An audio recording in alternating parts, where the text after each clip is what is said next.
کہ میں نے زندگی میں سفر بڑے کیے ہیں. مجھے بہت عرصہ پہلے خطیب ملت علامہ عطاء المصطفیٰ جمیل صاحب کہنے لگے پیروں کے عرس میں کم جایا کرو.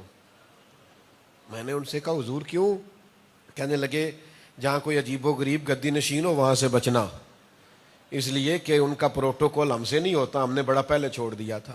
میں آپ کو خود سے بتاتا ہوں، میں خانقاہی آدمی، میں نے خانقاہ نام لکھا ہوا ہے، لیکن آپ سارے جانتے نہیں کہ میں آپ کو ہاتھ چومنے سے بھی منع کرتا ہوں. میں نے جمعے والے دن کئی دفعہ آپ سے عرض نہیں کیا کہ میں جب آؤں تو کھڑے نہ ہوا کریں. میں نے دوستوں سے کہا ہے کہ گلی گلی میں آپ نے خانقاہ بنانی ہے، لیکن وہاں خلفاء نہیں بٹھانے، خدام بٹھانے.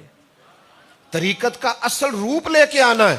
ایک جگہ میں جلسے میں حاضر تھا، کسی پیر صاحب کا ختم چہلم کا پروگرام تھا، تو ایک صاحب نے کہہ دیا اللہ ان کی مغفرت فرمائے.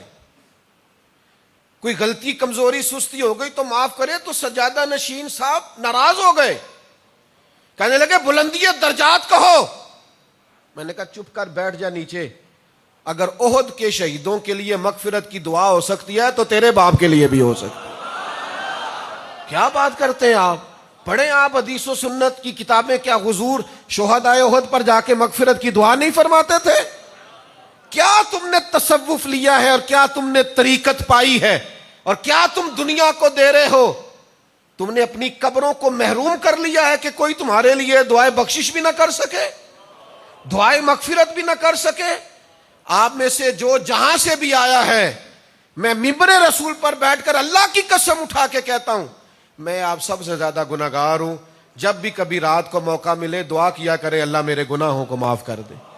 کہہ رہا ہوں میں آپ سے، باہر نکلیں، آپ اصل کی طرف آئیں، حقیقت کا سفر کریں. اور آپ کو بتا رہا ہوں غیر مشروط اطاعت صرف اللہ رسول کی ہے. پیر کی بات مشروط مانے، شریعت کے دائرے میں حکم دے تو مانے، دائرے سے باہر سمجھ میں آئے تو نہ مانے. والد صاحب کی، استاد صاحب کی، کسی کی بھی غیر مشروط فرما برداری نہیں ہے. غیر مشروط فرما برداری اللہ رسول کی.